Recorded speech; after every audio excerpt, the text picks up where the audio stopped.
Class 10 का physics का most important chapter लेके आया हूं दोस्तों, जो कि बोर्ड एग्जाम में इससे भर भर प्रश्न आते हैं। यहाँ पे देखिए चैप्टर का नाम क्या है दोस्तों, यहाँ पे मानव नेत्र तथा रंग बिरंगा संसार है, ठीक है, human E and colourful word, ठीक है। अब देखिए दोस्तों, ये जो अध्याय है दोस्तों, यहाँ पे 16 अध्याय है, ठीक है। आपकी बुक में कोई भी अध्याय हो सकता है ये, ठीक है। अरिहंत प्रकाशन बुक में ये दिया हुआ है, ठीक है, एनसीईआरटी से भी रिलेटेड है, ठीक है। तो यहाँ पे देखिए चैप्टर का नाम ये है। तो देखिए मानव नेत्र क्या होता है, ह्यूमन ई क्या होता है दोस्तों। तो ह्यूमन ई मतलब मानव नेत्र, मतलब क्या होता है। मानव नेत्र एक प्रकृति की क्या होती है, अत्यंत मूल्यवान देन होता है। मानव नेत्र प्राकृतिक एक अत्यंत मूल्यवान देन होता है, जो इस अद्भुत संसार में चारों ओर रंगों को देखने योग्य बनाती है, ठीक है दोस्तों। मनुष्य दूर व पास वस्तुओं को आसानी से देख सकता है।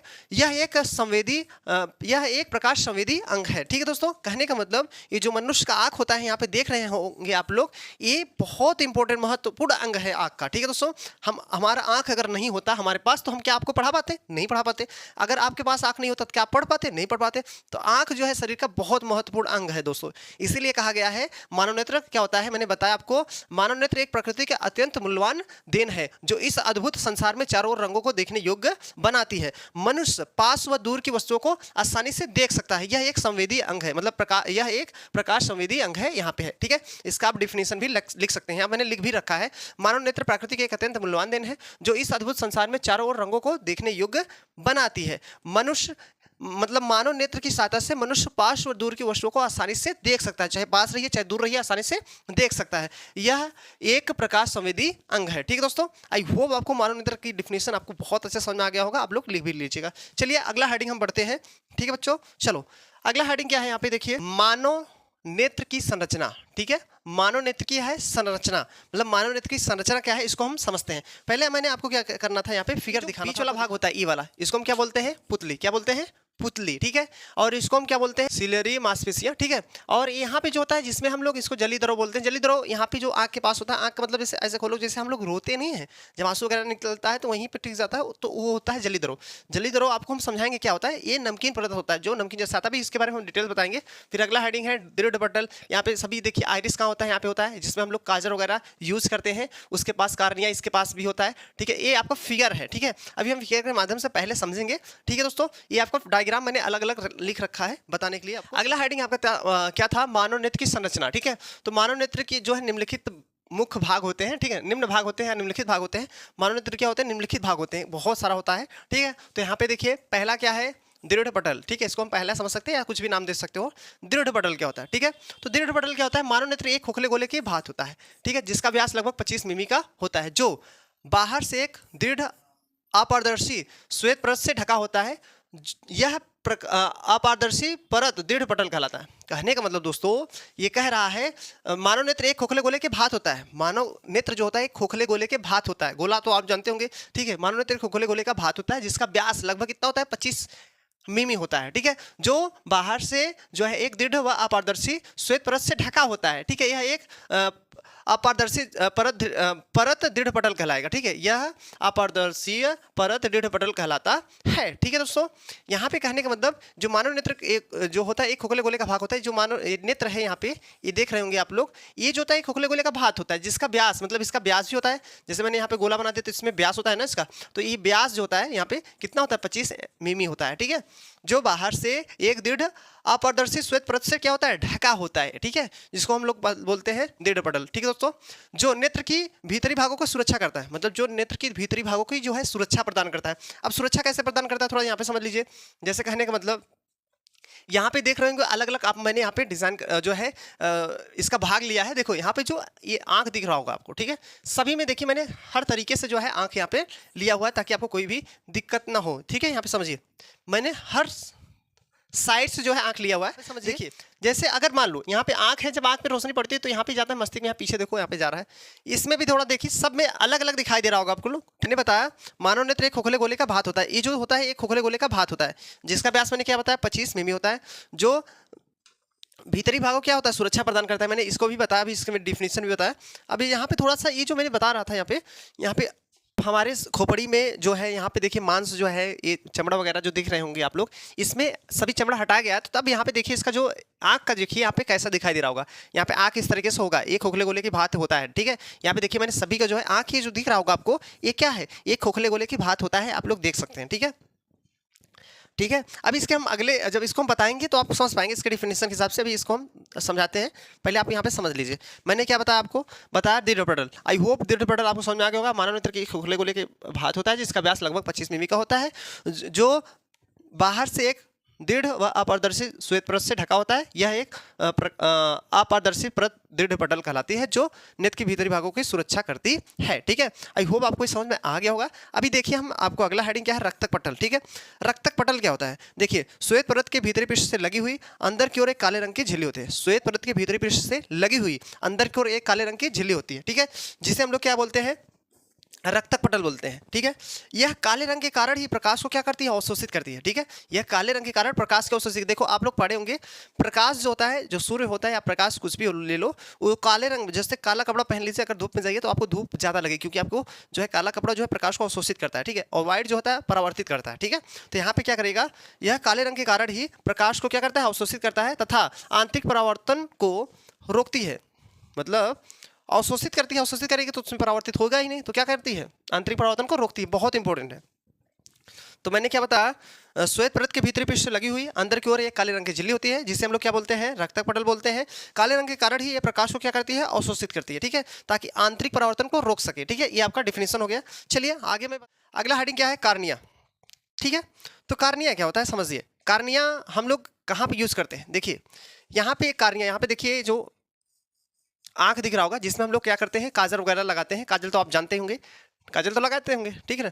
तो उसके पास में जो यहाँ पे लगा रहे हैं, यहाँ पे देखिए, यहाँ पे वही आपका क्या है, कार्निया है। ठीक है, कार्निया का मतलब यहाँ पे देखिए, इसमें डायग्राम में देख सकते हैं, यहाँ पे दिख रहा होगा आपको। ठीक है, ये जो मेन पार्ट होता है, देखो यहाँ पे ये जो मेन पार्ट नहीं है, ये वाला वही होता है। देखो कार्निया क्या है, इसका डिफिनेशन समझते हैं। तो देखिए नेत्रगोलक के सामने का भाग कुछ उभरा हुआ तथा पारदर्शक होता है। इसे हम भाग को हम लोग कार्निया या स्वच्छ मंडल कहते हैं। मतलब कहने का मतलब कार्निया क्या होता है, नेत्रगोलक के सामने का भाग कुछ उभरा हुआ। देखो ये जो नेत्र होता है, आंख होता है ना, कुछ उभरा हुआ होता है। देखो जैसे मैंने यहाँ बताया, थोड़ा सा समझिए, ये जो नेत्र होता है, आंख होता है, देखो थोड़ा सा उभरा हुआ दिख रहा होगा आपको। उभरा मतलब उठा हुआ दिख रहा है, मतलब जो आंख होता है ना, थोड़ा सा उभरा या उठा हुआ होता है। ठीक है, तो यहाँ पे देखिए, यहाँ पे देखिए आंख जो है थोड़ा थोड़ा उभरा हुआ है ना। तो यहाँ पे मैंने क्या बताया, कार्निया क्या बताया, नेत्रगोलक के सामने का भाग कुछ उभरा हुआ, मतलब ये जो आंख होता है थोड़ा सा उभरा हुआ उठा हुआ होता है। ठीक है, नेत्रगोलक के सामने का भाग कुछ उभरा हुआ तथा पारदर्शक होता है। इस भाग को हम लोग क्या बोलते हैं, कार्निया या स्वच्छ मंडल कहते हैं। प्रकाश कार्निया से होकर नेत्र में क्या करता है, प्रवेश करता है। ठीक है, तथा प्रकाश किरणों का अधिकांश अपवर्तन कार्निया के बाहरी पृष्ठ पर होता है। मतलब कहने का मतलब जो प्रकाश होता है कार्निया से होकर ही नेत्र में प्रवेश करता है। ठीक है, कहने का मतलब अगर हम किसी को देखते हैं, अगर जैसे किसी को भी देख रहे हैं, तो यहाँ पे जो प्रकाश पड़ता है, जैसे देखो यहाँ पे मैं बता देता हूँ आपको, थोड़ा सा फिगर देखिए, फिगर समझिए। जैसे यहाँ पे देख रहे हो, तो यहाँ पे ये जब देखोगे यहाँ पे, ठीक है, तो यहाँ पे देखो प्रकाश कार्निया से होकर नेत्र में क्या कर रहा है, प्रवेश कर रहा है ना, ऐसे जा रहा है कि नहीं जा रहा है, देखो यहाँ पे ऐसे जा रहा है ना यहाँ पे। तो एक जो है प्रकाश जो है नेत्र के कार्निया से होकर ही नेत्र जो है प्रवेश करता है। ठीक है, चलिए अब देखिए मैंने क्या बताया, मैंने यही बताया ना, प्रकाश कार्निया से होकर नेत्र में प्रवेश करता है तथा प्रकाश किरणों का जो है अधिकांश अपवर्तन कार्निया के बाहरी पृष्ठ पर होता है। ठीक है ना, चलिए आई होप आपको अच्छे समझ में आ गया होगा। अगला हेडिंग देखते हैं, आइरिस। आइरिस क्या होता है, कार्निया के पीछे एक रंगीन पारदर्शी झिल्ली का पर्दा होता है जिसे हम लोग आइरिस कहते हैं। ठीक है, अब आइरिस का मतलब समझिए थोड़ा, देखिए यहाँ पे आइरिस जो होता है आपका, यहाँ पे देखिए ये जो आइरिस यहाँ पे ब्लैक पार्ट दिख रहा होगा, ब्लैक ब्लैक के बगल बगल में व्हाइट दिख रहा है ना। अगर नहीं समझ आता तो थोड़ा सा यहाँ पे ग्राफ में देख लो, आप लोग समझ जाओगे, फटाक से समझिए। देखो यहाँ पे मैंने क्या बताया, आइरिस। तो आइरिस में देखो, ध्यान से देखना, जब आइरिस देखोगे तो ये पार्ट यहाँ पे दिख रहा होगा आपको, क्या दिख रहा होगा, ये पार्ट देखो, ये यहाँ पे दिख रहा है ना, वही आपका क्या है, आइरिस। आइरिस मैंने क्या बताया, कार्निया के पीछे एक रंगीन अपारदर्शी झिल्ली का पर्दा होता है जिसे हम लोग आइरिस कहते हैं। यह कैमरे के डायफ्राम के भांति करता है। जैसे कैमरा काम नहीं करता, कैमरा मतलब जैसे आप फोटो खींचोगे तुरंत काम कर जाता है ना, फुट से फोटो आ जाता है, ऐसे भी आइरिस जो होता है, आंख जो होता है, कैमरे के डायफ्राम की भांति कार्य करता है। आंख का रंग जो होता है आइरिस के रंग पर निर्भर करता है। ठीक है, आंख का रंग जो होता है आइरिस के रंग पर निर्भर करता है। इसे हम परितारिका भी कहते हैं, इसे हम क्या कहते हैं, परितारिका भी कहते हैं। ठीक है, अगर कोई पूछेगा आंख का रंग कैसा होता है, तो भैया आंख का रंग जो होता है बहुत 3 कलर के भी बता सकते हो, तो 3 कलर। ठीक है, पहले तो ये समझना है आंख का रंग किस पर निर्भर करेगा, तो आंख का रंग जो है आइरिस के रंग पर निर्भर करता है। आइरिस जैसा रहेगा वैसा, बहुत लोग का भूरा भूरा रहता है ना, और किसी किसी का नीला टाइप में रहता है। ठीक है, और हम लोग का देखो व्हाइट व्हाइट टाइप में है, ब्लैक व्हाइट करके। ठीक है, तो ये जो है आंख का रंग जो होता है आइरिस के रंग पर ही निर्भर करता है। ठीक है, चलो आगे देखते हैं। देखिए यहाँ पे क्या है, पुतली। पुतली क्या होता है भैया, आइरिस के माध्य में एक छिद्र होता है, आइरिस के माध्य में एक छिद्र होता है जिसे हम लोग पुतली या नेत्र तारा कहते हैं। आइरिस क्या होता है, देखो ये जो आपको ब्लैक में यहाँ बीच में ब्लैक दिख रहा है, देखो यहाँ पे हम लोग में जो होता है यहाँ पे पूरा ब्लैक होता है ना, बट यहाँ पे जैसे ब्लैक इस आँख में देखोगे, ये जो आँख है हम लोग में, देखो अपने आँख में देखना, हमारे भी आँख में देख सकते हो, ये वाइट के बगल में एक ब्लैक होता है। अब ब्लैक यहाँ पे दिख रहा होगा, अब ब्लैक जो होता है आँख के बीच में एक चमक होता है। जैसे मान लो अगर हम तुम्हें देख रहे हैं, तुम हमें देखोगे ना, या किसी के सामने तुम लोग दो लोग खड़े हो जाओ, उसके सामने खड़े हो जाना, देखना तो वहाँ पे जो ब्लैक वाला पार्ट होता है ना, तो वो जब देखोगे ना उसमें एक पित्तबिंदु टाइप में, मतलब पित्तबिंदु नहीं होता है, वो प्रकाश रोशनी पड़ती है, वो चमकता है, उसी को तारा बोलते हैं, पित्तबिंदु या तारा बोलते हैं। तो यहाँ डिफिनेशन के माध्यम से समझ सकते हैं। आइरिस के माध्यम में एक छिद्र होता है जिसे पुतली या नेत्र तारा कहते हैं। पुतली जो है नेत्र में प्रवेश करने वाली प्रकाश की मात्रा को नियंत्रित करती है तथा पुतली के आकार को हम लोग आइरिस के परितारिका द्वारा नियंत्रित करते हैं। पुतली का आकार जो होता है आइरिस के परितारिका द्वारा नियंत्रित करते हैं। ठीक है दोस्तों, आई होप आपको ये समझ में आ गया होगा।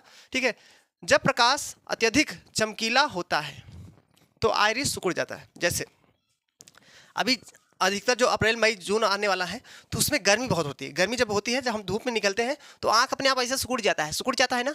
तो जब अधिकतर प्रकाश जो है चमकीला द्वारा पदार्थ होता है तो आँख अपने आप सिकुड़ जाता है इसे। ठीक है, और जब ठंडी वगैरह आ जाता है तो उसमें देखोगे जब कोहरा बहुत रहता है तो ऐसे फाड़ फाड़ देखना पड़ता है, फाड़ फाड़ देखना पड़ता है ना। तो यहाँ पे यही चीज़ें लिखा है। देखो, जब प्रकाश अत्यधिक चमकीला होता है तो आइरिस सिकुड़ जाती है, पुतली को छोटा बना देती है। मतलब जब आँख जो होता है, जब अत्यधिक प्रकाश चमकीलादार पदार्थ देखती है ना तो सिकुड़ जाती है। ठीक है, तो ये जो आइरिस सिकुड़ जाती है तो पुतली को भी छोटा बना देती है। ठीक है, जिससे आँख में कम प्रकाश प्रवेश कर सके, जिससे आँख में जो है कम प्रकाश जो है प्रवेश कर सके। ठीक है, जब सिकुड़ जाएगा तो कम दिखाई देगा। देखो हम अभी इससे देख रहे हैं, ऐसे कम देखेंगे तो कम दिखाई देगा ना, तो वही चीज़ यहाँ पे है। ठीक है, फिर उसके आगे देखिए, जब प्रकाश मंदन होता है तो, ठीक है, तो आइरिस फैलकर पुतली के बड़ा बना देता है, मतलब पुतली को जो है बड़ा बना देता है। ये मंदन का मतलब क्या होता है? जब कम होता है, मंदन मतलब कम, जैसे प्रकाश धीमा रहेगा, कम रहेगा, कम उजाला रहेगा, अंधेरा वगैरह में देखो फाड़ फाड़ देखना पड़ता है, सखिया फाड़ फाड़, कम लाइट रहेगा फाड़ फाड़ देखना पड़ेगा ना। चलो, मैंने क्या बताया, जब प्रकाश मंदन होता है, मंदन मतलब कम रहेगा, तो वहाँ पे आइरिस जो है फैलकर पुतली को बड़ा बना देता है, जिससे आँख में अधिक प्रकाश प्रवेश कर सके। ठीक है, कहने का मतलब अतः प्रकाश की सीमित मात्रा को नेत्र में प्रवेश कर पाती है। ठीक है, मतलब कहने के बाद नियमित जो है प्रकाश नेत्र में प्रवेश कर पाती है। इतना जान लीजिए, जब अत्यधिक प्रकाश रहेगा तो आँख सिकुड़ जाएगा, जब प्रकाश के सामने जाओगे ना ताकि अपने आप सिकुड़ जाता है, जब कम रहता है तो फैल जाता है। ठीक है, ये आई होप आपको समझ में आ गया होगा। ठीक है, चलिए अगला हेडिंग है आपका नेत्र लेंस। ठीक है, नेत्र लेंस क्या होता है मैंने बताया अभी, नेत्र लेंस मानो नेत्र बता, नेत्र लेंस अब बताने वाला हूँ। ठीक है, अगला हेडिंग क्या है, नेत्र लेंस। नेत्र लेंस क्या होता है? आइरिस के ठीक पीछे एक प्रोटीन का बना पारदर्शक तथा मुलायम पदार्थ का एक द्विउत्तर लेंस होता है जिसे हम लोग नेत्र लेंस कहते हैं। तो आइरिस के ठीक पीछे प्रोटीन का बना पारदर्शक तथा मुलायम पदार्थ का एक द्विउत्तर लेंस होता है जिसे हम लोग नेत्र लेंस कहते हैं, तथा यह अभिसारी प्रकृति का होता है। ठीक है, यह क्या होता है? अभिसारी प्रकृति का होता है। नेत्र के जो है पिछले भाग को क्या करता है, वक्रता त्रिज्या छोटा बना देता है, और अगले वाले भाग को क्या करता है, बड़ा बना देता है। नेत्र के पदार्थ का जो अपवर्तनांक होता है लगभग दोस्तों 1.44 होता है। नेत्र के जो है इंपॉर्टेंट है, ये वाला आपको समझ लेना बहुत जरूरी है। नेत्र के पदार्थ का अपवर्तनांक जो होता है लगभग कितना होता है, 1.44 होता है। ठीक है, आपको याद कर लेना है। चलिए आगे बढ़ जाते हैं। ये आप लोग देख लीजिएगा, मैंने जो बताया पूरा आँख का जो है पूरा आकार है। ठीक है, ठीक है। अगला हेडिंग क्या है, पश्चिमाभी मांसपेशियां। पश्चिमाभी मांसपेशियां क्या होता है दोस्तों, ध्यान समझिएगा। नेत्र लेंस मांसपेशियों की सहायता से अपने ही स्थान पर टिका रहता है। नेत्र लेंस की मांसपेशियों की सहायता से अपने ही स्थान पर टिका रहता है, जिसे पश्चिमाभी मांसपेशियां कहते हैं। मतलब नेत्र लेंस के मांसपेशियों की सहायता से अपने ही स्थान पर क्या करता है, टिका रहता है। मतलब ये जो मांसपेशियों की सहायता से रुका है ना, निकल भाग नहीं जाएगा, उसी के सारे रुका है। तो यही मैंने यहाँ पे बताया हुआ है, नेत्र लेंस की मांसपेशियों की सहायता से अपने स्थान पर टिका रहता है, जिन्हें हम लोग पश्चिमाभी मांसपेशियां कहते हैं। इन मांसपेशियों की सहायता से नेत्र लेंस की फोकस दूरी को कम या अधिक किया जा सकता है। ठीक है, मतलब अपने स्थान पर टिका रहता है तभी तो हम कम या ज्यादा कर सकते हैं, जिससे दूर व पास वाली वस्तुओं का जो प्रतिबिंब होता है रेटिना पर बन जाता है। प्रतिबिंब मैंने बनाया था, दर्पण बनी आकृति को प्रतिबिंब कहते हैं। ये दो प्रकार का वर्टिकल और रियल वाला बताया था। ठीक है, उसको आप लोग देख लीजिएगा। ठीक है, चलिए आई वो आपको ये भी समझ में आ गया होगा। अगला हेडिंग हम समझते हैं रेटिना। रेटिना क्या होता है दोस्तों, रक्तपटल के नीचे नेत्र के सबसे आंतरिक भाग में दृष्टि नाड़ियों से बना एक पर्दा होता है जिसे हम लोग रेटिना या दृढ़ पटल कहते हैं। कहने का मतलब रक्तक पटल के नीचे तथा नेत्र के सबसे आंतरिक भाग में दृष्टि नाड़ियों से बना एक पर्दा होता है जिसे हम लोग रेटिना या दृढ़ पटल कहते हैं। इस पर्दे पर मतलब इसे जो है पर्दे पर शंक्वाकार एवं अंडाकार दो प्रकार की जो है प्रकाश संवेदी कोशिकाएं होती हैं, ठीक है, जो क्रमशः प्रकाश के रंग तथा तीव्रता के लिए उत्तरदायी होती हैं। कहने